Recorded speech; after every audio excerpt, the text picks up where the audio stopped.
Hello everyone, আসসালামু আলাইকুম। এটা হচ্ছে আমার ছাদ বাগানের ড্রাগন ফল গাছ। অনেকগুলা ফুল আসছে, মাশাআল্লাহ অনেক ভালো লাগতেছে। ফুলগুলা অনেক সুন্দর, দেখে অনেক আনকমন একটা ফিল আসতেছে। যাদের ছাদ বাগান আছে তারা, আমি ভিডিওটা করতেছি তাদের উদ্দেশ্যে।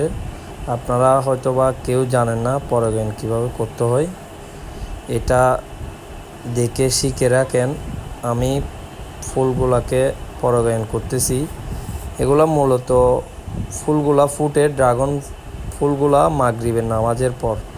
তাই যারা ছাদ বাগান করছেন কিংবা করবেন, ওরা শিখে রাখেন এই ফুলগুলা যখন ফুটবে তখন পরাগায়নটা করতে হবে মাস্টলি।